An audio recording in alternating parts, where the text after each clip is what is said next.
سید ولد آدم خیر الانام، اس پہ لاکھوں درود، اس پہ لاکھوں سلام۔ السلام علیکم ورحمۃ اللہ وبرکاتہ۔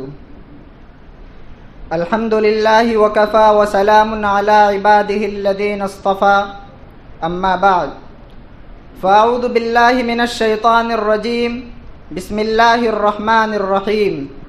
وقل جاء الحق وزهق الباطل ان الباطل كان زهوقا، صدق اللہ۔ میرے واجب الاحترام مشفق و مربی اساتذہ کرام اور گلشن جامعہ کے عزیز ساتھیوں، مسلمانوں سنبھل جاؤ، سنبھل جانے کا وقت آیا۔ مسلمانوں سنبھل جاؤ، سنبھل جانے کا وقت آیا۔ بہت سوئے ہوئے ہو تم، اب ہوش میں آنے کا وقت آیا۔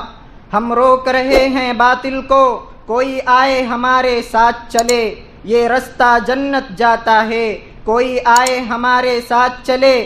کسی فرعون کو مشکل کشا کہہ دوں یہ مشکل ہے، کسی دجال کو میں انبیاء کہہ دوں یہ مشکل ہے۔ مجھے زنجیر پہنا دو، مجھے سولی پہ لٹکا دو، مگر میں رہزنوں کو رہنما کہہ دوں یہ مشکل ہے۔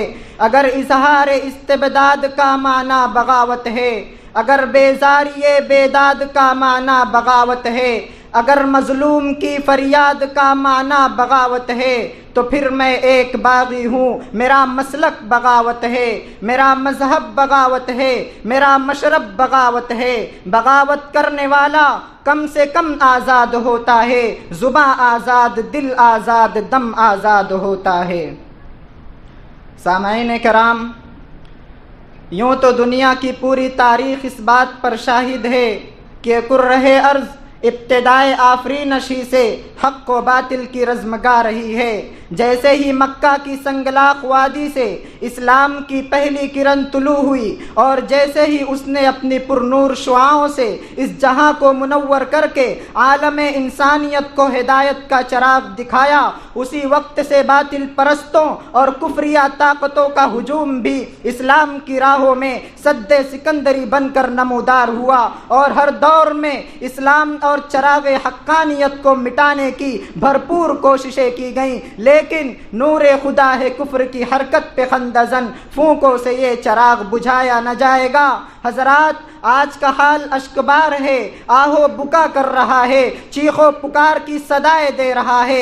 اپنی بے چارگی اور بے بسی سے مسلمانوں کے آنسوؤں کا سیلاب امڈ رہا ہے۔ گلشن مشرق وسطیٰ ان کے لیے ماتم کدہ بن چکا ہے۔ عصمت و عفت کے دامن کو داغدار کیا جا رہا ہے۔ نفرت و تعصب کے شعلے بھڑک رہے ہیں۔ تاریخ کا بدترین ظلم جسے کبھی آسمانوں نے نہ دیکھا ہوگا۔ دنیا جانتی ہے کہ 20ویں صدی کے وسط سے پہلے اسرائیل نام کا کوئی ملک نہیں تھا، لیکن آج وہی اسرائیل، وہی امریکہ باشندگان فلسطین اور عراق و ایران کو جلا وطن کر رہا ہے۔ ان کی زمین و جائیداد پر قبضہ کیا جا رہا ہے۔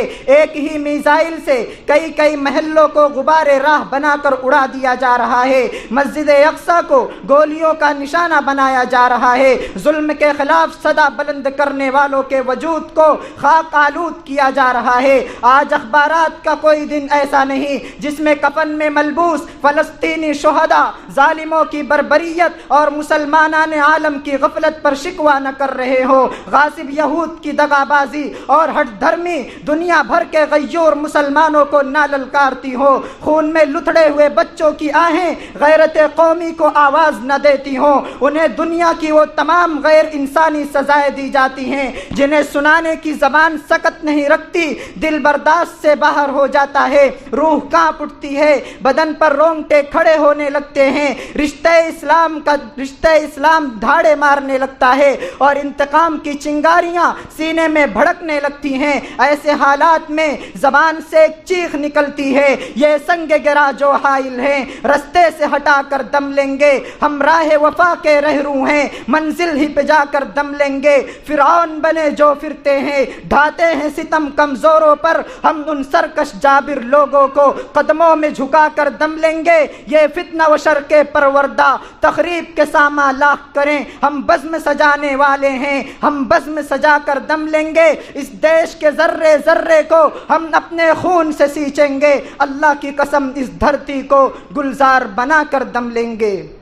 حضرات، آج ہماری مسجدیں شیطانوں کے ناپاک پنجوں میں جکڑی ہوئی ہیں، وہ پھر توحید پرستوں کی پیشانیوں کے لیے تڑپ رہی ہیں، ایوبی کی آہٹ سننے کے لیے ترس رہی ہیں۔ آج مسجد اقصیٰ سے محبت کے جرم میں بے شمار بزرگ رہنما سلاخوں کے پیچھے پڑے ہوئے ہیں۔ میں محبان اسلام سے پوچھنا چاہتا ہوں کہ مسجد اقصیٰ کیا صرف فلسطینیوں کی ہے؟ کیا وہ تمہاری نہیں ہے؟ کیا اسلام نے ہم کو شاعر اسلام کی تحفظ کی عظیم ذمہ داری نہیں دی ہے؟ دشمن بڑھتا ہی چلا جا رہا ہے، کوئی آواز اٹھانے والا نہیں ہوتا۔ جرم ہمارا ہے، مجرم ہم ہیں۔ نبی جہاد دے کر گئے تھے، نبی تلوار دے کر گئے تھے، نبی گھوڑے دے کر گئے تھے، لیکن ہم نے ان تمام کو پسے پشت ڈال دیا۔ یاد رکھو، نہ سمجھو گے تو مٹ جاؤ گے۔ اے ہندی مسلمانوں، تمہاری داستان تک بھی نہ ہوگی داستانوں میں۔ کیا عراق کی آزادی اور اسلام کی بقا کے لیے بہہ جانے والے شہیدوں کا خون عالم اسلامی کی بیداری کے لیے کافی نہیں؟